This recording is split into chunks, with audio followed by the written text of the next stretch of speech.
Hello. Hi, Hi, the connection's worked. good, How are you doing? very well. How are you? Very good, very good. Yes, Good. we'll give them sort of 15, 20 seconds and then we'll get started. Okay, great. You managed to have a bit of lunch. I did, thank you. Good. Great. Thank you for putting my books behind you. It's very, Yes, I know. Well, and now we realise that I think we've got there may be a castle somewhere, but I can't. It's not being catalogued properly, so we need to there it find is, where there it it is. is. There it Yes. is. Yeah, there it is. Thank- Very good. Great. Well, I think a few people are joining now, Okay, so we'll get started. So welcome everyone to Queer Rural Connections. This is our weekly talk series as part of our project looking into queer rural lives. And as part of this project, we're talking with artists, writers, and academics working with issues pertinent to queer rural themes. And I'm really excited today to be joined by Piers Torday. I'll begin by sort of telling you a bit about Piers, and then we're going to sort of talk about his work and how it relates to some of the work that we're doing. So Piers is a writer for children's books and plays. His work includes the Last Wild trilogy, which won the Guardian Children's Fiction Prize, and the Lost Magician series, which won the Teach Primary Book Award. His plays include The Box of Delights and A Christmas Carol, and were performed at Wilton's Music Hall. He also co-founded the Paul Torday Memorial Prize for debut writers over the age of 60, and has been a judge for the Costa Book Awards and the Guardian Prize. And you've got a new book, I think it's The Wild Before, coming out this September. that's right, yeah. Great. So you're a hugely prolific writer, and from all the books that I've read of your work, it seems to connect very deeply with the natural world. So I sort of want to sort of begin by asking you about your experience of the countryside and the rural area when you were growing up, and how you engage with it now as an adult. So I grew up in rural Northumberland in the 1980s, and it really was very rural then.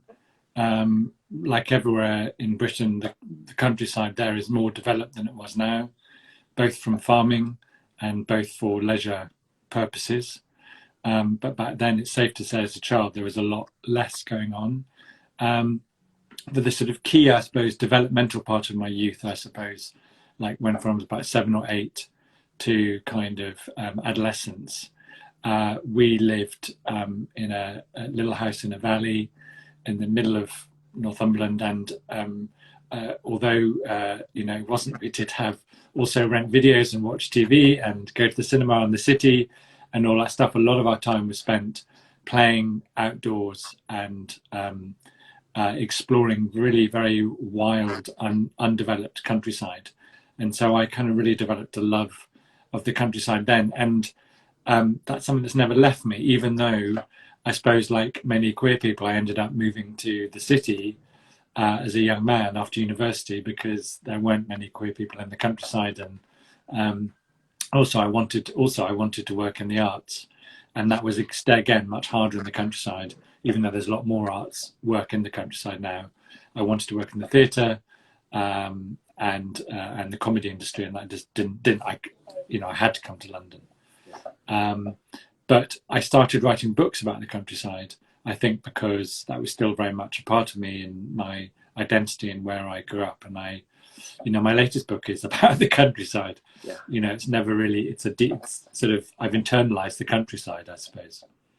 Well, yeah, and with that sort of internalization, I mean, it's interesting for how writers work. Does your imaginary world draw on places that are sort of part of worlds you remember, literal landscapes? Yeah, I think, I write for children, and a lot of people who write for children, obviously, although they're writing for children today, and I'm always bearing in mind the child of today and what they hopefully might be interested in or not interested in, I can only write for my own lived experience as well. And so I'm always thinking back to that child in the countryside who I suppose what I liked most about it as a child was the countryside doesn't judge you. The people in the countryside may judge you just as people anywhere can, but the countryside itself is very I wouldn't say it's forgiving. It can be quite a brutal landscape, but it's definitely neutral.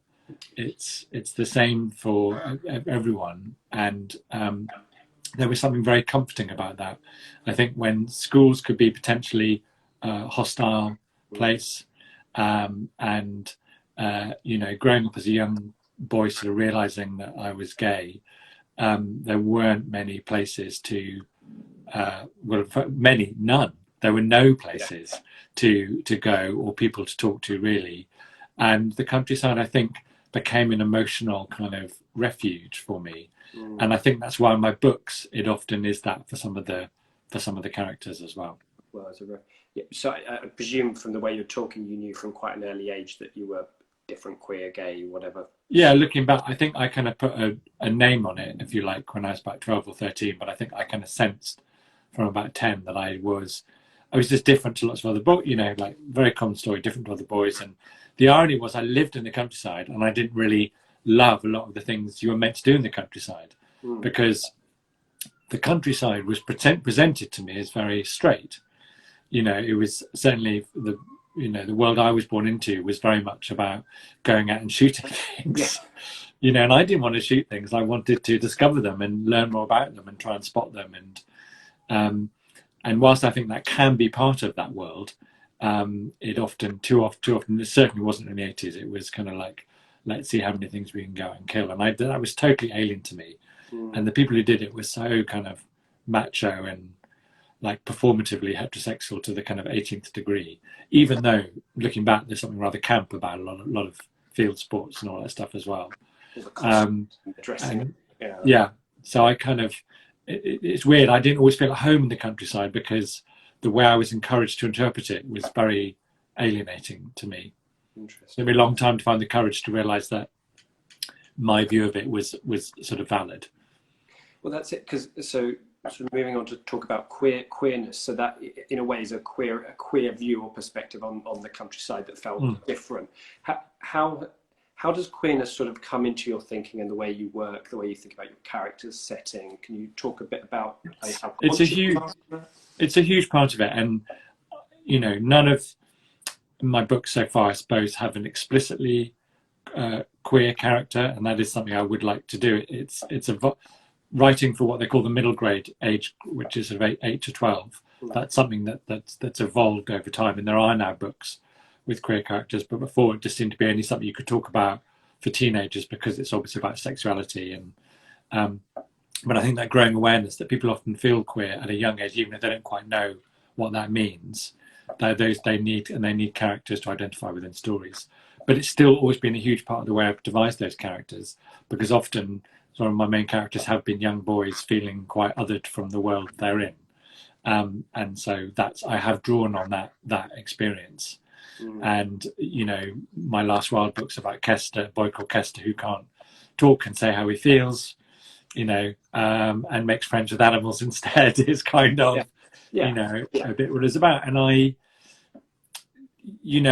think it's really interesting because looking back, I think a lot of things I liked reading as a child were perhaps queer in a way that you might necessarily call them, but like, I definitely, I think my head saw Mole and Ratty and Wind in the Willows as queer.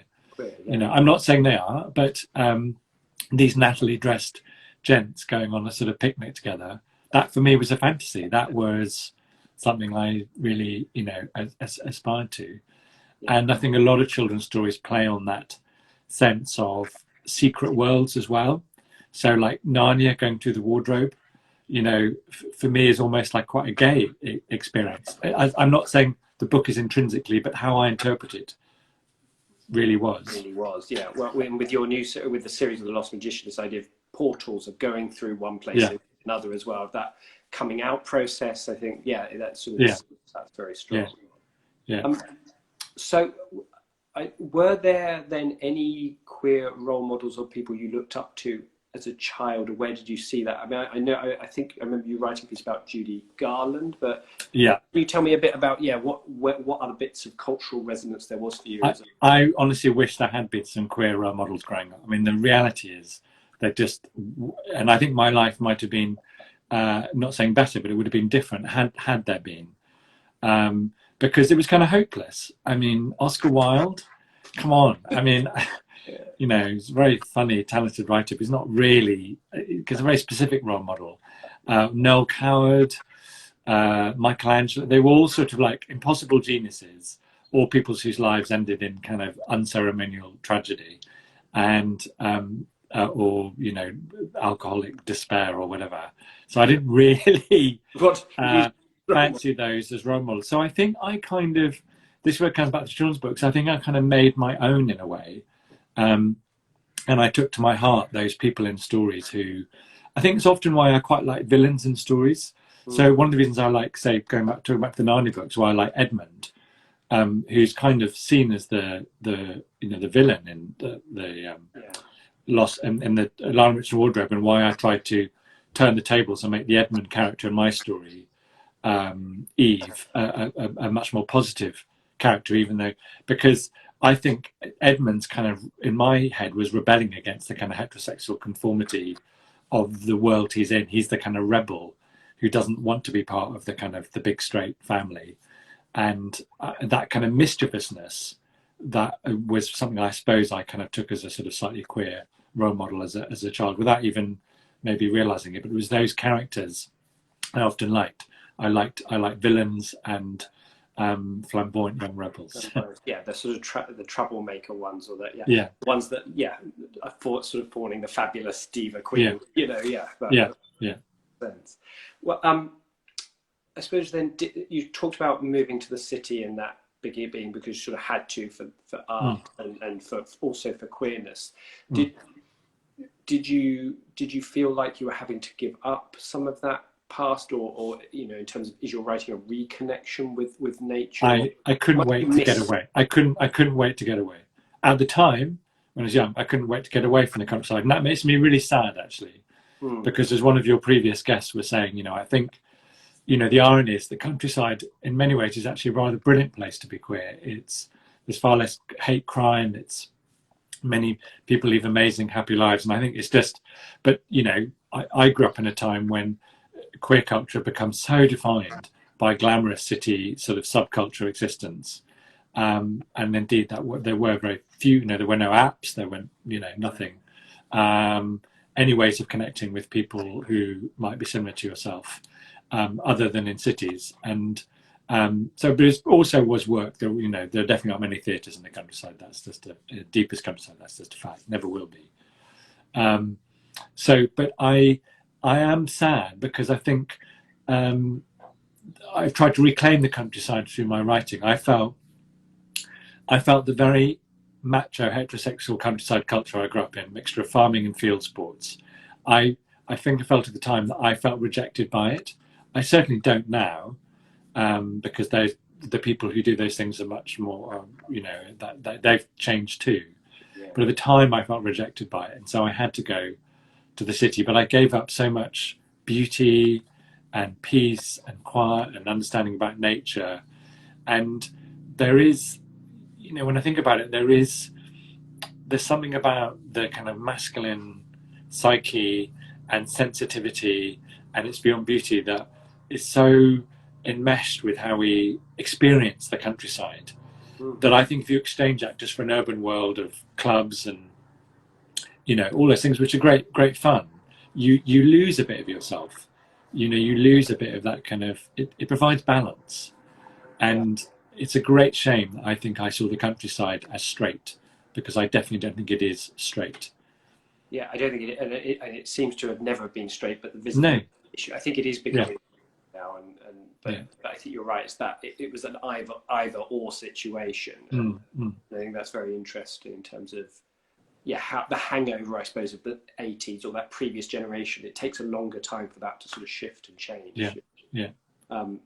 How, I suppose, if it's not too personal, but how has the family evolved and changed in terms of thinking about queerness and yourself as well? Did they sort of understand how stifling it was then? And I'm not sure they did, because I don't think for them it was. What I would say is that everyone's attitudes have evolved as society has evolved, and I came out at a young age, and I think that definitely helped, because I think I was very proud to be openly, when I was a teenager, in Northumbrian countryside, I was proud to be gay. Not that I rarely met anyone else who was, but because I felt that was the beginning of change. Just to be at least open was a start. Yeah. And I think now it'd be very different, and I'm sure there's many more openly queer teenagers and stuff in places like Northumberland, and there are probably more resources and places to go. Whether or not those people still want to go to cities, I don't know. I suspect some still do, because still we're going to meet more people. Yeah, and it's certainly that when at a certain point in your life as well, it's useful, and when you're younger and transition point, that's interesting. You briefly mentioned sort of the YA market, and that there might be this shift going on in this middle-age group, but could you sort of give people a bit of a sense of how the YA market, how it has been evolving in terms of queer stories or queer rural stories even, and how's that changed? I mean, the YA market is not it's not what I publish into, so I'm not. But there have obviously been just some, fantastic books. There's, the Love Simon series. There's, a lot of it is American. American often leads around this, and Becky Alberti and all that. But here we have the fantastic Alice Oseman Heartstopper graphic novel series, which I love and is now becoming a Netflix show. And I think that's really I think they're fantastic books, because they sort of have every possible, they have everything. They have trans, non-binary characters. They have the whole sort of range of queer possibilities, presented as never presented as some kind of issue thing, but presented as natural everyday life running its course. Young love. All the wonderful tropes of romance stories that, if you like romance, are a huge pleasure to read, but pass without judgment. Or, I'm not saying there aren't, there obviously characters encounter prejudice and things like that, but they're sort of fantastic. But there's also some middle grade fiction. L.D. Lipinski has written The Strayed Worlds Travel Agency, which has a kind of brilliant acerbic sort of trans sidekick. And I think that the door is open, if you like, for, I think, discussion of these issues, which has always felt like grown-up stuff, to enter the kind of sphere for younger readers, which I think is really important, because everything else is discussed for younger readers: gender, race, class. So I don't really see why gender and sexuality shouldn't be. You obviously need to find the right tone of voice and the right way to do it, so more that the children are interested and understand. But I think that's the next thing, and I think they're going to see a lot more sort of queer middle grade books. And I think that's a really good thing. I think young people who feel different or developing their identity should be able to see themselves in those stories from a young age, and others should see them too and recognise that they exist.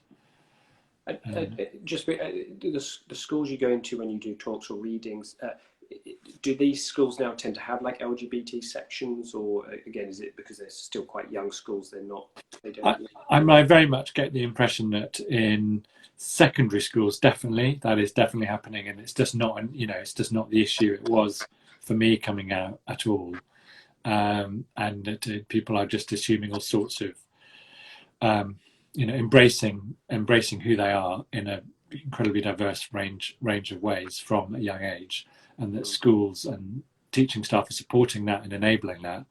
I think at primary school level it is not there yet, and I think it's more complex, because I think children under a certain age don't quite necessarily see the world yet in those terms, even though they may be responding and developing those identities. And so I think that's an ongoing conversation. But I think writing smart, sensitive, thoughtful, inclusive, accessible books about it is the first step forward.